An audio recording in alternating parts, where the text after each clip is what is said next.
السلام عليكم ورحمة الله وبركاته. أعوذ بالله من الشيطان الرجيم. بسم الله الرحمن الرحيم. الحمد لله رب العالمين. الصلاة والسلام على سيدنا محمد وعلى آله وأصحابه أجمعين. اللهم رب اشرح لي صدري ويسر لي أمري واحلل عقدة من لساني يفقهوا قولي. اللهم رب يسر ولا تعسر. رب زدنا علما وحلما وحفظا وعقلا وأدبا كاملا. رب تمم الخير والسعادة برحمتك يا أرحم الراحمين. اللهم انفعنا بما علمتنا وعلمنا ما ينفعنا وزدنا علما. الحمد لله على كل حال ونعوذ بالله من أحوال أهل النار. أعوذ بالله من الشيطان الرجيم. بسم الله الرحمن الرحيم. والقمر قدرناه منازل حتى عاد كالعرجون القديم.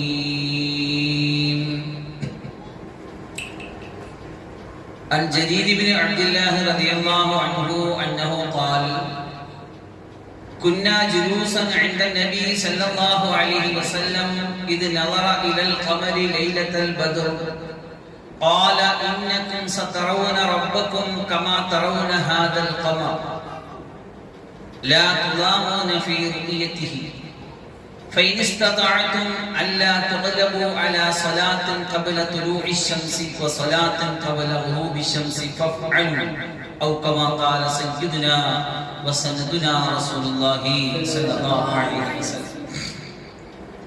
بسم الله ما شاء الله لا يسوق الخير إلا الله. بسم الله ما شاء الله لا يصرف السوء إلا الله. بسم الله ما شاء الله ما كان من نعمة فمن الله. بسم الله ما شاء الله لا حول ولا قوة إلا بالله.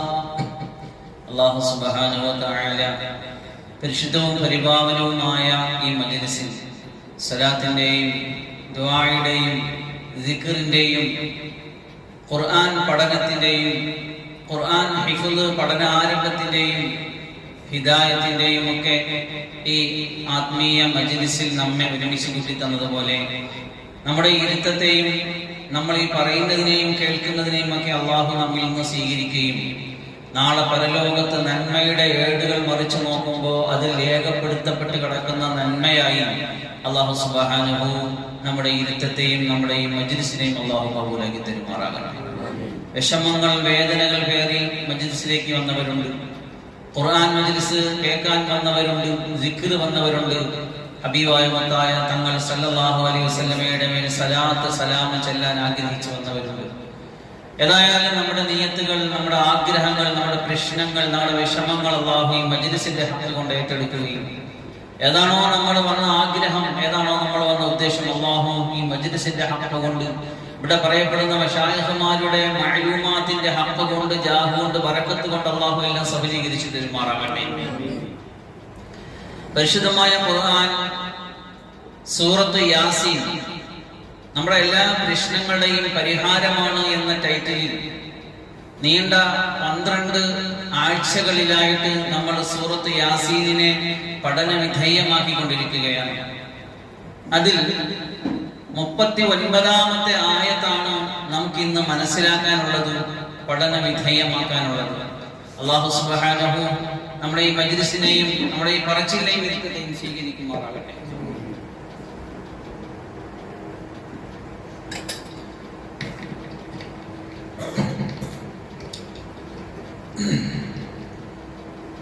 സൂറത്ത് യാസീനിൽ 39-ാമത്തെ ആയത്ത് ഞാൻ ഇവിടെ ഓതി വെച്ചു.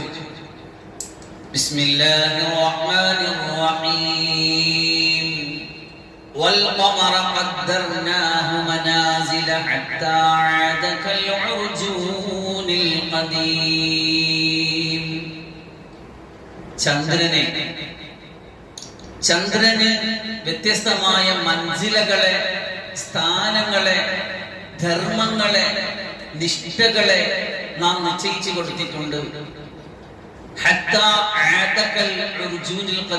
അവസാനം അത് ഒരു ഉണങ്ങിയ ഈത്തപ്പനയുടെ തണ്ട് പോലെ വളഞ്ഞതായി തീരുന്നത് വരെ എന്നാണ് ഈ ആയത്തിൽ അള്ളാഹു നമ്മോട് പറയുന്നത്. അള്ളാഹുവിന്റെ ഖുർആൻ 1500 വർഷങ്ങൾക്കപ്പുറം അള്ളാഹുവിന്റെ ഖുർആനിൽ ഇത്തരത്തിലുള്ള പരാമർശങ്ങൾ വരുമ്പോ ഒരുപക്ഷെ അതിന്റെ വിശാലതയും അതിന്റെ സ്വാധീനവും അതിന്റെ മഹത്വവും അതിന്റെ ശാസ്ത്രീയതയും അതിന്റെ അത്ഭുതങ്ങളും ഒന്നും ഒരുപക്ഷെ നമുക്ക് നമ്മുടെ ഈമാനിന്റെ കുറവ് കൊണ്ടോ വിജ്ഞാനത്തിന്റെ പരിമിതികൾ കൊണ്ടോ നമുക്കൊരു വിഷയം കഴിഞ്ഞെന്ന് വരത്തില്ല. നേരിട്ടത് കേൾക്കാൻ ഭാഗ്യം സിദ്ധിച്ച സഹാബത്തിനെ സംബന്ധിച്ചിടത്തോളം, അയിമ്മത്തിനെ സംബന്ധിച്ചിടത്തോളം, ഇൽമിന്റെ പണ്ഡിതന്മാരെ സംബന്ധിച്ചിടത്തോളം അവരതിനെ 100% കേൾക്കുകയും വിശ്വസിക്കുകയും അതിനെ മനസ്സാ വാച കർമ്മണ അംഗീകരിക്കുകയും ചെയ്തിട്ടുണ്ട്. പക്ഷേ ശാസ്ത്രീയമായ കണ്ടെത്തലുകളും അന്വേഷണങ്ങളും പഠനങ്ങൾക്കൊക്കെ വിധേയമാക്കിയതിനു ശേഷമാണ് എത്ര മനോഹരമായിട്ടാണ് അള്ളാഹു ഈ ചന്ദ്രൻ എന്ന ഈ ഉപഗ്രഹത്തിന്റെ, നമ്മുടെ ഭൂമിയുടെ ഏക ഉപഗ്രഹമായിട്ടുള്ള ചന്ദ്രന്റെ ഈ വ്യത്യസ്തമായ ചലനങ്ങളെ, മൻസിലകളെ, അതിന്റെ ഭ്രമണപഥത്തിലുള്ള സഞ്ചാരത്തെയൊക്കെ ഇത്രയും ആലങ്കാരികമായിട്ട് വരച്ചു കാട്ടിയിരിക്കുന്നത് എന്ന് ചിന്തിക്കുമ്പോൾ അള്ളാഹുവിന്റെ ഖുർആൻ ശാസ്ത്രീയത അല്ലെങ്കിൽ വൈജ്ഞാനിക നഭൂമണ്ഡലത്തിൽ എത്രത്തോളം ഉന്നതിയിൽ നിൽക്കുന്നു എന്ന് നമുക്കറിയാൻ പറ്റും. സൂറത്തുൽ യാസീനിൽ അള്ളാഹു ഇങ്ങനെ പറഞ്ഞതിനുൾപ്പെടെ മറ്റു പല സ്ഥലങ്ങളിലും ചന്ദ്രനെ കുറിച്ച് അള്ളാഹു വ്യത്യസ്തമായ രൂപത്തിൽ പരാമർശങ്ങൾ നടത്തിയിട്ടുണ്ട്. റസൂലുള്ളാഹി സ്വല്ലല്ലാഹു അലൈഹി വസല്ലമയുടെ ഹദീസിൽ നോക്കിയാലും നമുക്ക് ചന്ദ്രന്റെ ഈ വ്യതിയാനങ്ങളെ സംബന്ധിച്ച്, ചലനങ്ങളെ സംബന്ധിച്ചുള്ള പരാമർശങ്ങൾ കാണാം. ജരീർ ബിൻ അബ്ദുല്ലാ റളിയല്ലാഹു അൻഹു നിവേദനം ചെയ്യുന്ന ഹദീസിൽ കാണാം, കുന്നാ ജലൂസൻ ഇൻദ നബി സ്വല്ലല്ലാഹു അലൈഹി വസല്ലം, ഞങ്ങൾ റസൂലുള്ളാഹി സ്വല്ലല്ലാഹു അലൈഹി വസല്ലമിന്റെ സന്നിധിയിൽ ഇരിക്കുകയായിരുന്നു. ഇത് നളറ ഇലൽ ഖമർ, അന്നേരം റസൂലുള്ളാഹി സ്വല്ലല്ലാഹു അലൈഹി വസല്ലം ചന്ദ്രനിലേക്ക് നോക്കി. ഇവിടെ ലൈലത്തുൽ ബദ്ർ, പൗർണമിയുടെ രാത്രി എന്നാ പറയുന്നത്. അത് ചന്ദ്രന്റെ മൻസിലകളിൽപ്പെട്ട ഒരു മൻസിലയിലേക്ക് സൂചനയാണ്. പൗർണമിയുടെ രാത്രിയിലുള്ള ചന്ദ്രനെയാണ് നോക്കിയത്. ചന്ദ്രന് തന്നെ വ്യത്യസ്തമായ 4 അവസ്ഥകളാണുള്ളത്.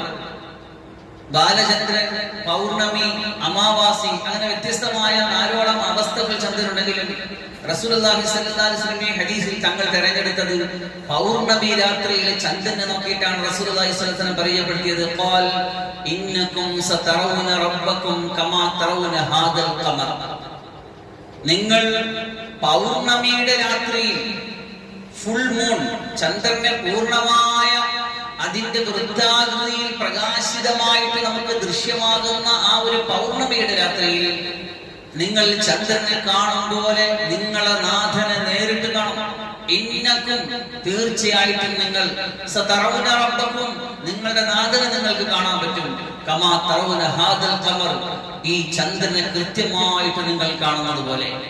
ലാ തുലാമൂന ഫീ റുയതിഹി, ആ ചന്ദ്രനെ കാണുന്നിടത്ത് നിങ്ങളാരും തമ്മിൽ തിക്കോ തിരക്കോ ഉണ്ടാക്കുകയില്ല.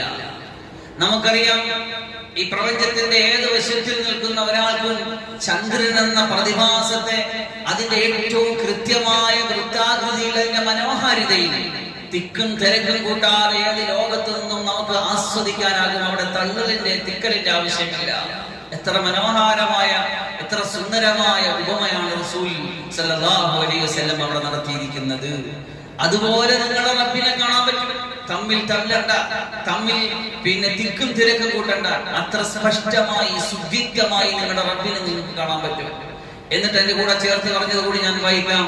ഫൈനസ്തതഅതും അല്ലാ തുഗ്ലബു അലാ സലാത്തിൻ ഖബ്ല തുലൂഇ ശംസ്, ഈ സൂര്യൻ അസ്തമിച്ചു പോകുന്നതിന് മുമ്പ് ഒരു നമസ്കാരത്തെ നിങ്ങൾക്ക് കൃത്യമായിട്ട് കൈകാര്യം ചെയ്യാൻ പറഞ്ഞാൽ മുടക്കാതെ കൊണ്ടുപോകാൻ പറ്റുമെങ്കിൽ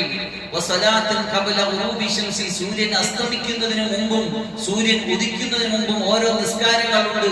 അതിന് നിങ്ങൾക്ക് മുടക്കാതെ നഷ്ടപ്പെടുത്താതെ ശ്രദ്ധയോടെ കൊണ്ടുപോകാൻ പറ്റുമെങ്കിൽ നിങ്ങൾ അതിനെ നിർവഹിക്കൂ, നിങ്ങൾ അതിനെ ചെയ്യൂ എന്ന് ഹദീസിന്റെ ബാക്കി പറയുന്നുണ്ട്. എന്ന് വെച്ചാൽ രാവിലെ സൂര്യൻ ഉദിക്കുന്നതിന് മുമ്പുള്ള നമസ്കാരം സുബഹിയാണ്. സൂര്യൻ അസ്തമിക്കുന്നതിന് തൊട്ടുമുമ്പ് നമസ്കാരം അസറാണ്. സുബഹി നമസ്കാരവും അസർ നമസ്കാരവും കൃത്യമായിട്ട് അതിന്റെ ഹക്കുകളെ പാലിച്ചുകൊണ്ട് ഒരു മുടക്കവുമില്ലാതെ നിർവഹിക്കുകയാണെങ്കിൽ നിങ്ങൾക്ക് ആ സ്വപ്ന സാഫല്യത്തിന് അത് കാരണമായി തീരും. എന്താണ് നമ്മുടെ സ്വപ്ന സാഫല്യം? ഒരു സത്യവിശ്വാസിയുടെ, ഒരു മുഅ്മിനിന്റെ ഏറ്റവും വലിയ സ്വപ്നം, ഏറ്റവും വലിയ രസം, ഏറ്റവും വലിയ സുഖം, ഏറ്റവും വലിയ ആശ എന്താണ്? സ്വർഗം കിട്ടലാണോ? അല്ല. നരകത്തിൽ നിന്ന് രക്ഷപ്പെടലാണോ? അല്ല. പിന്നെന്താണ്? ഉടയ തമ്പുരാനെ നേരിട്ട് കാണലാണ്. നമ്മുടെ ജീവിതത്തിന്റെ പരമപ്രധാന നിമിഷങ്ങളിൽ നമുക്ക് ഇഷ്ടമുള്ളവരെ, നമ്മുടെ കടപ്പാടുള്ളവരെയൊക്കെ നമ്മൾ കണ്ണ് നിറയെ കണ്ട് ആനന്ദിക്കുമ്പോഴും നമ്മളെ പടച്ചു വെച്ച നമ്മുടെ കാര്യങ്ങൾ ഒരു നിമിഷം പോലും ചിലപ്പോഴൊക്കെ നമ്മളെ കാര്യങ്ങളിൽ നിന്ന് നമ്മളെ ശ്രദ്ധമായി പോയി, നമ്മുടെ സ്വന്തം കാര്യങ്ങളിൽ നിന്ന് ശ്രദ്ധമായി പോയി, മാതാപിതാക്കൾ മക്കളെ കാര്യങ്ങളിൽ നിന്ന് ശ്രദ്ധമായി പോയി. പലരും അശ്രദ്ധയിൽ പലതും വിട്ടുപോകുമ്പോഴും ഒരു നിമിഷം പോലും അശ്രദ്ധയിലാകാതെ കൃത്യമായ നിഷ്ഠയോടുകൂടി പടപ്പിന്റെ കാര്യങ്ങൾ നോക്കിക്കൊണ്ടിരിക്കുന്ന റുബൂബിയത്തിന്റെ ഉടമസ്ഥനായ റബ്ബിനെ, റബ്ബക്കും നിങ്ങളുടെ റുബൂബിയത്തിന്റെ പരിപാലനത്തിന്റെ കൃത്യനിഷ്ഠതയോടെ കൈകാര്യം ചെയ്തിരിക്കുന്ന പടച്ച റബ്ബിനെ നേരിട്ട് കാണാൻ നിങ്ങൾക്ക് അല്ലാഹു സുബ്ഹാനഹു പരലോകത്തിൽ അവസരം വെച്ചിട്ടുണ്ട്. അതിന് സബബാകുന്ന കാര്യമാണ് സുബഹി നമസ്കാരവും അസർ നമസ്കാരവും കൃത്യമായിട്ട് നിർവഹിച്ചു പോകണം എന്ന്. അത് ഹദീസിന്റെ സൂചനയാണ്. അല്ലാഹുവിനെ കാണാൻ പിന്നെ ഏറ്റവും പ്രധാനമായ ഒരു കണ്ടീഷൻ സൂറത്തുൽ കഹ്ഫിന്റെ അവസാന പോയിന്റിൽ, അവസാന ആയത്തിൽ അല്ലാഹു സുബ്ഹാനഹു തആല പറഞ്ഞു വെച്ചിട്ടുണ്ട്. എന്താണ്? നിങ്ങൾ അല്ലാഹുവിനെ കാണുന്നത് എന്താണ്? അല്ലാഹുവിന് വേണ്ടി മാത്രം ഇബാദത്ത് ചെയ്യണം, ഇഖ്ലാസിനെ മുറുകെ പിടിക്കണം. فمن كان يرجو لقاء ربه فليعمل عملا صالحا ولا يشرك بعبادة ربه أحدا. ഒരാളെയും നോക്കാതെ, തിരിഞ്ഞും പിരിഞ്ഞും മുന്നും പിന്നിലും നോക്കാതെ അല്ലാഹയെ മാത്രം മനസ്സിൽ കരുതി, അല്ലാഹുവിന്റെ തൃപ്തിയെ മാത്രം കരുതി ഇബാദത്ത് ചെയ്താൽ അല്ലാഹയെ കാണാൻ പറ്റും. സുബഹിയും അസറും കൃത്യമായിട്ട് നിഷ്ഠയോടെ നോക്കിയാൽ അല്ലാഹയെ കാണാൻ പറ്റും. അല്ലാഹു സുബ്ഹാനഹു അല്ലാഹുവിനെ കാണാൻ നമുക്ക് തൗഫീഖ് തരുമാറാകട്ടെ. റസൂലുള്ളാഹി സ്വല്ലല്ലാഹു അലൈഹി വസല്ലമ തങ്ങൾ പറഞ്ഞ ഒരു ഹദീസ് കൂടി ഞാൻ പറയാം. മഹാനായ അബ്ദുല്ലാഹി ഇബ്നു ഉമർ റളിയല്ലാഹു അൻഹു ചെയ്യുന്ന ഹദീസാണ്. സമയത്ത് റസൂലുള്ളാഹി സ്വല്ലല്ലാഹു അലൈഹി വസല്ലം യഖൂൽ ഇദാ റഅയ്തുമൂഹു ഫസ്വമൂ വഇദാ റഅയ്തുമൂഹു ഫഅഫ്തിറൂ ഫഇന്ന മഅലൈക്കും ഫഖ്ദറൂ ലഹു.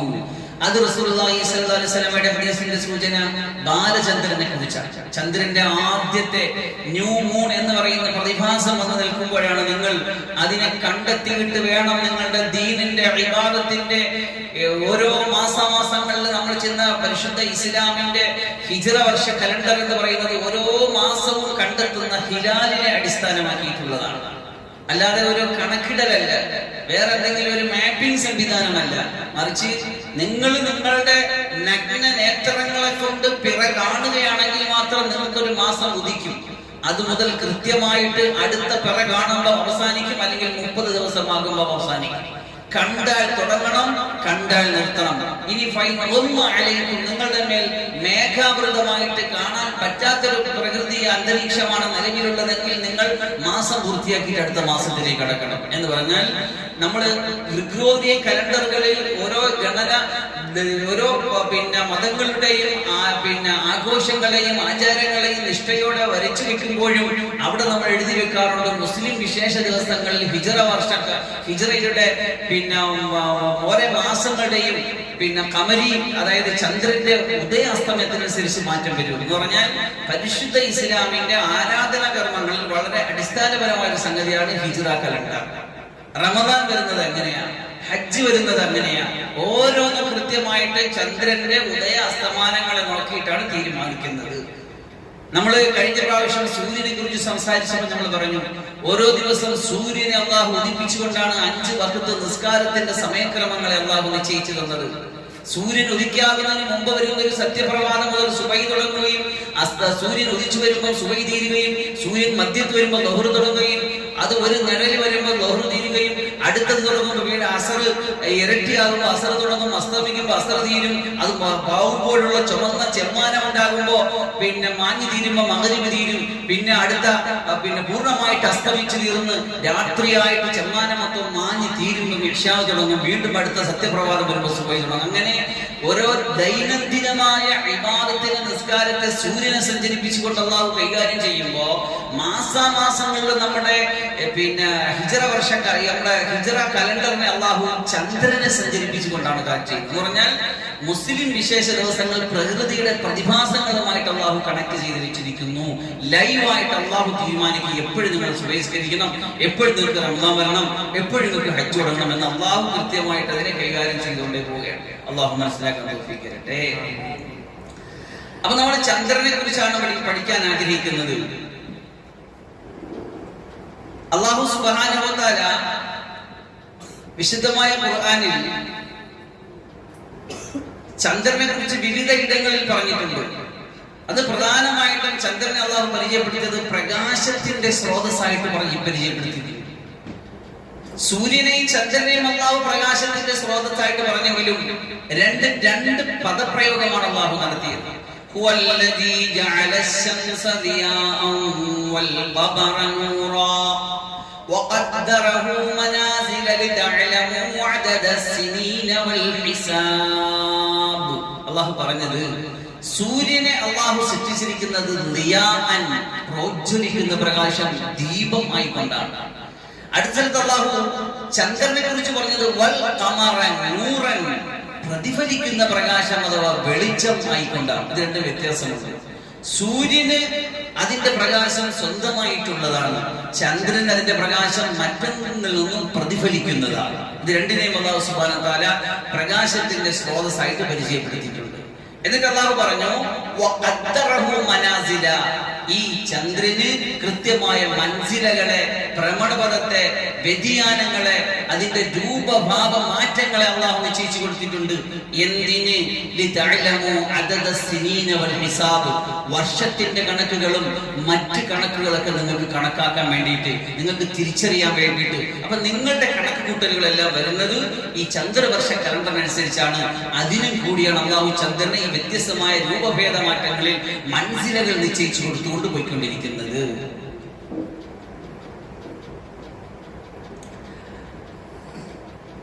അതായത് രണ്ടാമത്തെ കാര്യം ടൈം കീപ്പിംഗ് അഥവാ കാലഗണനയ്ക്കുള്ള ഉപകരണം. അങ്ങനെ ആയിട്ടുണ്ട് അല്ലാഹു സുബ്ഹാനഹു വ തആല തന്നെ ചന്ദ്രക്കലകൾ, അതായത് ഫേസസ്, ക്രമാനുഗതമായ മാറ്റം മനുഷ്യർക്ക് കാലം കണക്കാക്കാനുള്ള ഒരു മാർഗമായിട്ട് അല്ലാഹു നിശ്ചയിച്ചിരിക്കുന്നു. ഞാൻ നേരത്തെ സൂചിപ്പിച്ചതുപോലെ ഇസ്ലാമിക കലണ്ടർ അഥവാ ഹിജ്റ കലണ്ടർ പൂർണ്ണമായും ചന്ദ്രനെ ആശ്രയിച്ചിട്ടാണ് നടക്കുന്നത്. സൂറത്ത് യൂനുസിലാണ് അല്ലാഹു അതിനെ കുറിച്ച് പറഞ്ഞിട്ടുള്ളത്.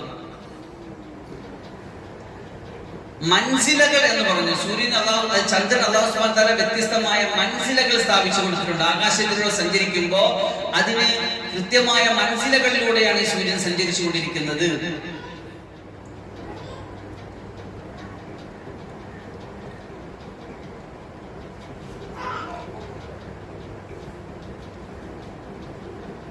അതായത് 4 അവസ്ഥകളാണ് ചന്ദ്രൻ. ഒന്ന് അമാവാസി, അപ്പോൾ നമുക്ക് ചന്ദ്രൻ ന്യൂ മൂൺ എന്ന ഇംഗ്ലീഷിൽ പറയും.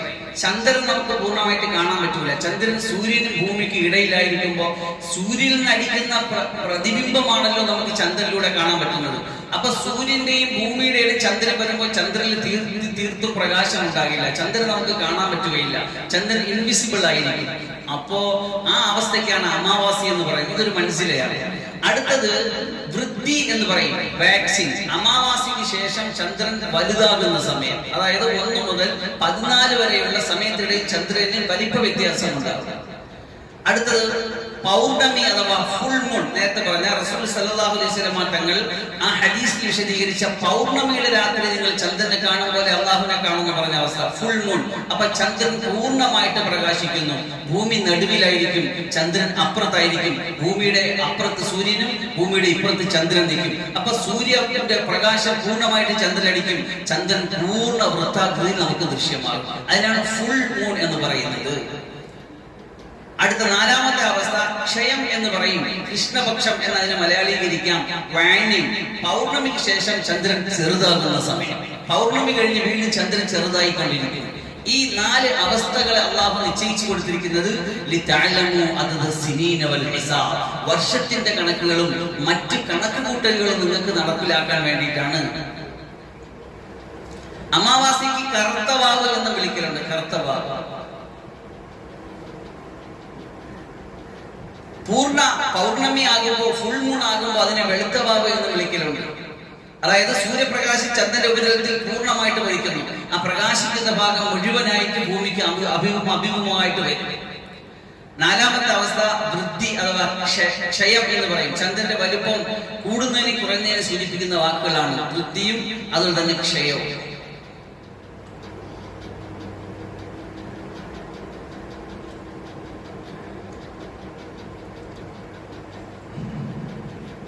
എന്നിട്ട് അല്ലാഹു സുബ്ഹാനഹു വ തആല ഈ ആയത്തിന്റെ അവസാനം ഹത്താ ആദകൽ ഉർജൂനുൽ ഖദീം എന്ന് പറഞ്ഞു. ഉർജൂനുൽ ഖദീം, അതായത് സൂറത്ത് യാസീനിലെ ഈ 39ാമത്തെ വാക്യത്തിൽ ഹത്താ ആദകൽ ഉർജൂനുൽ ഖദീം. എന്താണ് ഉർജൂനുൽ ഖദീം എന്ന് പറഞ്ഞാൽ? ഉണങ്ങിയ പഴയ ഈത്തപ്പഴത്തിന്റെ തണ്ട് എന്നുള്ളതാണ്. പഴയ ഈത്തപ്പഴത്തിന്റെ തണ്ട്. ഈ പ്രയോഗം ചന്ദ്രന്റെ അവസാന ഘട്ടത്തെ വളരെ കൃത്യമായിട്ട് കവിതാത്മകമായിട്ട് വിശദീകരിക്കുന്നു എന്നതാണ്. ഉർജൂൻ എന്ന വാക്കിന്റെ അർത്ഥം അത് ഈത്തപ്പന കുലയുടെ തണ്ട് എന്നാണ്. ഡയറ്റ് സ്റ്റാക്ക് എന്ന് പറയും. ഈത്തപ്പഴം തൂങ്ങിക്കിടക്കുന്ന ആ തണ്ട്, അതിൽ നിന്ന് ഈത്തപ്പഴമൊക്കെ പറിച്ചെടുത്തതിന് ശേഷം ആ തണ്ട് ഇങ്ങനെ കുറേശ്ശിങ്ങനെ വളഞ്ഞു വന്നിട്ട് ഉണങ്ങി ഒരു അരണ്ട മഞ്ഞ നിറത്തിൽ അത് കാണപ്പെടും. ഖദീം എന്ന് പറഞ്ഞ പഴയത്, അതായത് ഉണങ്ങിയത് എന്നാണ് അർത്ഥം. പച്ചയായിരിക്കും അതിന്റെ നിറം, ഈ രൂപത്തിലായിരിക്കില്ല. അതുകൊണ്ടാണ് അല്ലാഹു സുബ്ഹാനഹു വ തആല ഖദീം എന്ന് എടുത്തു തന്നെ പറഞ്ഞത്.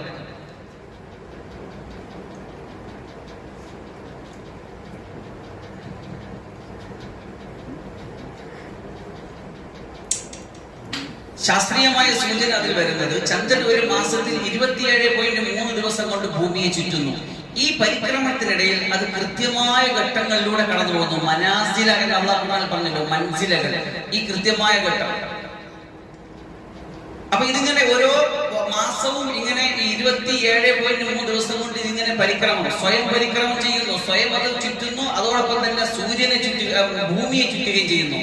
ഈ 2 ചുറ്റലും ഒരേ അളവിലായതുകൊണ്ട് എപ്പോഴും നമ്മൾ ചന്ദ്രനെ കണ്ടുകൊണ്ടിരിക്കുന്നത് ഒരേ ഭാഗമാണ്. ചന്ദ്രന്റെ ഒരേ ഭാഗമേ നമുക്ക് കാണാൻ പറ്റും. കാരണം അത് സ്വയം ചലിക്കുകയും ചെയ്യുന്നുണ്ട്, സൂര്യനെ വലം വെക്കുകയും ചെയ്യുന്നുണ്ട്, ഭൂമിയെ വലം വെക്കുകയും ചെയ്യുന്നുണ്ട്.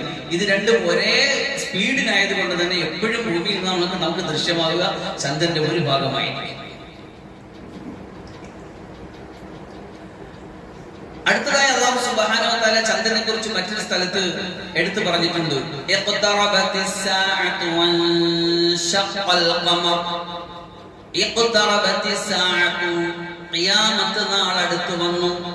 വൻശഖൽ ഖമർ, ചന്ദ്രൻ പിളർന്നു പോവുകയും ചെയ്തു. എന്തായിരുന്നു സംഭവം? റസൂലുള്ളാഹി സ്വല്ലല്ലാഹു അലൈഹി വസല്ലമ തങ്ങൾ ഒരിക്കൽ സൂര്യൻ ഇതേപോലെ അസ്തമിക്കാൻ നിൽക്കുന്ന സമയം സഹാബത്തിനെ അഭിസംബോധന ചെയ്തുകൊണ്ട് സംസാരിച്ചു. അപ്പൊ റസൂലുള്ളാഹി സ്വല്ലല്ലാഹു അലൈഹി വസല്ലം പറഞ്ഞു, മാ ബഖിയ മിൻ ദുനിയാകും ഫീമാ മദാ ഇല്ലാ മിസ്ലു മാ ബഖിയ മിൻ ഹാദൽ യൗമി ഫീമാ മദാ. ഇന്നത്തെ ദിവസം അവസാനിക്കാൻ എത്ര സമയമാണോ ബാക്കിയുള്ളത് അത്ര സമയം മാത്രമേ ഇനി ഖിയാമത്ത് നാൾ വരാൻ ബാക്കിയുള്ളൂ. എന്ന് വെച്ച് കഴിഞ്ഞാൽ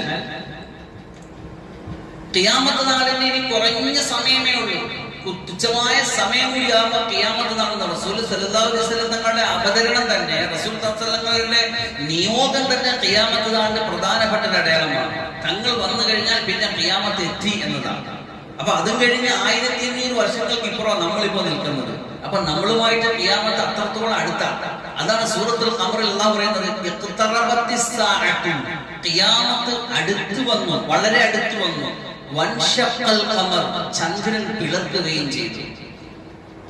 മക്കയിലുള്ള ജനങ്ങൾ റസൂലുള്ളാഹി സ്വല്ലല്ലാഹു അലൈഹി വസല്ലമ തങ്ങളോട് ആവശ്യപ്പെട്ടു, ഒരു ആയത്ത് കാണിച്ചു തരാം. വഖദ്ദമ ഫി സ്വഹീഹി അന്ന അഹ്ല മക്കത ഹുമുൽ ലദീന സഅലു വതലബു അൻ യുരിയഹും ആയതൻ. റസൂൽ സല്ലല്ലാഹു അലൈഹി വസല്ലമയുടെ അത്ഭുത ദൃഷ്ടാന്തം കാണിച്ചു തരാൻ വേണ്ടി അവർ ആവശ്യപ്പെട്ടു.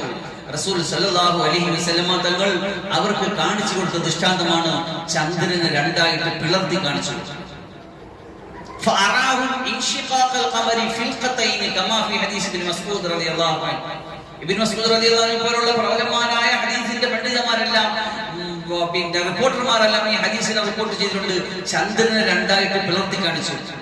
നമുക്കറിയാം, കേരളത്തിലെ ചേരമാൻ പെരുമാൾ എന്നൊരു രാജാവ് അദ്ദേഹത്തിന്റെ കൊട്ടാരത്തിന്റെ മുകളിൽ ഉലാത്തിക്കൊണ്ടിരിക്കുമ്പോ ആകാശത്ത് നോക്കുമ്പോൾ ഒരു പ്രത്യേക സന്ദർഭത്തിൽ ചന്ദ്രൻ രണ്ടായിട്ട് പിളർന്നു പോവുകയും അത് രണ്ട് ഭാഗങ്ങളായിട്ട് മാറി നിൽക്കുകയും പിന്നെ അത് ചേർന്ന് വരികയും ചെയ്തു. അന്ന് അദ്ദേഹം ഇസ്ലാമിലേക്ക് കടന്നു വന്നിട്ടില്ല. അങ്ങനെ കുറെ നാളുകൾക്ക് ശേഷം അവിടെ നിന്നൊരു കച്ചവട സംഘം, യാത്രാ സംഘം വരുമ്പോ അവരുമായിട്ട് വിഷയം ഡിസ്കസ് ചെയ്യുകയും അതിന്റെ അടിസ്ഥാനത്തിൽ അദ്ദേഹം മക്കയിൽ പോയി റസൂലുള്ളാഹി സ്വല്ലല്ലാഹു അലൈഹി വസല്ലം അടുക്കൽ പോയിട്ട് ഇസ്ലാം സ്വീകരിച്ച് താജുദ്ദീൻ എന്ന പേര് സ്വീകരിച്ച് തിരിച്ചു വന്നപ്പോൾ സലാല എന്ന സ്ഥലത്ത് വെച്ച് മരണപ്പെട്ടവർ ഖബറെടുക്കുകയും ചെയ്ത ചരിത്രം ഇന്ന് നമ്മുടെ മദ്രസയിലെ പാഠപുസ്തകങ്ങൾ വരെ പഠിപ്പിക്കപ്പെടുന്നുണ്ട്. അപ്പൊ ഈ ദൃഷ്ടാന്തം എല്ലാവരും കണ്ടിട്ടില്ല. ചിലർക്ക് അല്ലാഹു സുബ്ഹാനഹു വ തആല കാണാനാണ് സൗഭാഗ്യം കൊടുത്തിട്ടുള്ളത്. അതിന് ശാസ്ത്രീയമായ തെളിവുകൾ ബാക്കിയുണ്ടോ എന്ന് ചോദിച്ചു കഴിഞ്ഞാൽ ചില ശാസ്ത്രജ്ഞന്മാർ ആ ചന്ദ്രന്റെ ഉപരിതലത്തിലുള്ള ചില പ്രത്യേക കുണ്ടും കുഴികളും വരച്ചു കാട്ടിയിട്ട് ഇത് അന്ന് ചന്ദ്രൻ പിളർന്നതിന്റെ തെളിവാണെന്ന് സമർത്ഥിക്കുന്നുണ്ടെങ്കിലും കൃത്യമായിട്ടൊരു ശാസ്ത്രീയ രേഖ അത് വന്നിട്ടില്ല.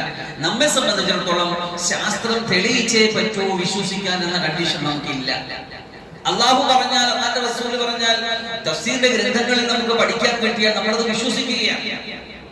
അതിന് ശാസ്ത്രീയമായിട്ട് ഗോൾപരകമായിട്ടൊന്നും ഉണ്ടായിക്കൊള്ളണമെന്ന് നമുക്ക് നിർബന്ധമില്ല. ആമന്ന സല്ലംന സമഅന അത്വഅന, കേൾക്കുന്നു വിശ്വസിക്കുന്നു, ഇതാണ് നമ്മുടെ ധർമ്മം. അപ്പോഴാണ് നമ്മൾ ഈമാനിൽ സമ്പൂർണ്ണരായി തീരുന്നത്. ചിലർ പറയുന്നുണ്ട്, അല്ല, ഇൻഷിഖാഖുൽ ഖമർ അന്ന് ഉണ്ടായിട്ടില്ല, ഇനി ഖിയാമത്ത് നാളിൽ രണ്ടാമത്തെ ഊതൽ വരുമ്പോൾ ലോകത്തുള്ള മുഴുവനും നശിച്ചു പോകും. ഞാൻ നേരത്തെ കഴിഞ്ഞ പ്രാവശ്യം സൂര്യനെ പരാമർശിച്ച് സംസാരിച്ചപ്പോ ഖിയാമത്ത് നാൾ വരുമ്പോൾ സൂര്യൻ തകരും, ചന്ദ്രൻ തകരും, എല്ലാം തകരും. അക്കൂട്ടത്തിലുള്ള ഒരു തകർച്ചയെ കുറിച്ചാണ് ഖിയാമത്ത് നാൾ അടുത്തു വന്നു, ചന്ദ്രൻ പിളർന്നു എന്ന് പറയുന്നവരും ഉണ്ട്.